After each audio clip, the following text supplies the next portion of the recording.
नमस्कार, अखंड भारत देख रहे हैं आप सभी और मैं हूं आपके साथ कृष्णा ठाकुर। अब कमजोर पड़ते दिख रहे हैं। पश्चिम एशिया इसका सबसे बड़ा उदाहरण बन चुका है, जहां ईरान एक नए शक्ति केंद्र के रूप में उभर रहा है और इजराइल को ऐतिहासिक दबाव में पीछे हटना पड़ रहा है।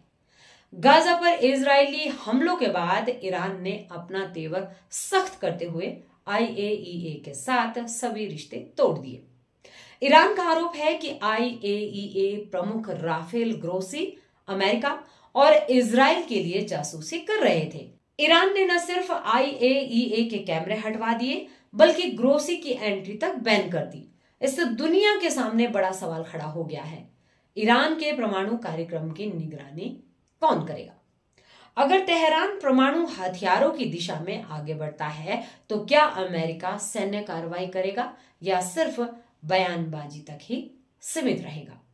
इधर अमेरिका के राष्ट्रपति डोनाल्ड ट्रंप ने गाजा में 60 दिन के सीज फायर की घोषणा की। उन्होंने दावा किया कि इस समझौते में कतर और मिस्र की अहम भूमिका रही। लेकिन सवाल यही है कि क्या यह वाकई अमेरिका की कूटनीतिक जीत है या गाजा में भयावह मानवीय संकट और यूरोपीय देशों के बढ़ते विरोध के चलते अमेरिका को यह कदम मजबूरी में उठाना पड़ा। भारत ने इस पूरे कार्यक्रम में बेहद संतुलित रुख अपनाया। संयुक्त राष्ट्र में गाजा संघर्ष पर वोटिंग के दौरान भारत अनुपस्थित रहा, जिससे यह संकेत मिला है कि भारत ना तो फिलिस्तीन के पक्ष में खुलकर आया और न ही इजराइल का अंध समर्थन किया।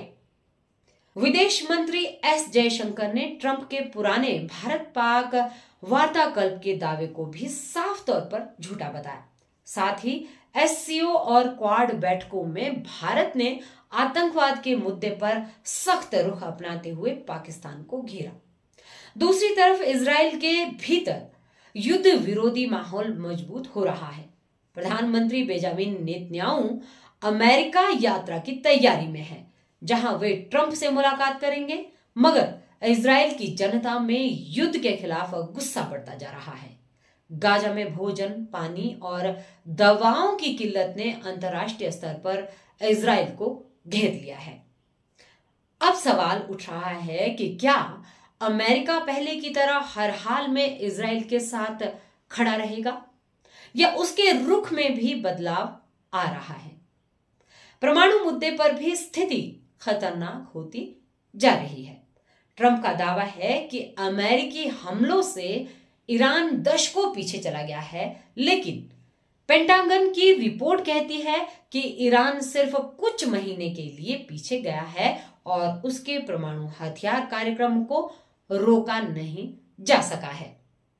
ईरान ने 2015 के परमाणु समझौतों को पूरी तरह से खत्म कर दिया है और IAEA के कैमरे हटाने के बाद अब कोई निगरानी नहीं रह गई है।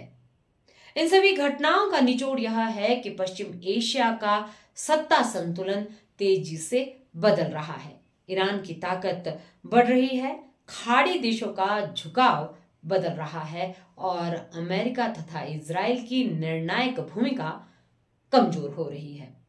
आने वाले दिनों में परमाणु हथियारों का खतरा और शांति के प्रयास एक साथ चलते रहेंगे, लेकिन तनाव और टकराव की आशंका और गहराएगी। सत्ता का केंद्र अब बदल रहा है और इस बदलाव का सबसे बड़ा चेहरा ईरान बनता दिखाई दे रहा है। नई अपडेट के लिए बने रहे हमारे साथ। धन्यवाद। इस तरह की रोचक वीडियो को देखने के लिए हमारे अखंड भारत पेज को फॉलो करना ना भूलें।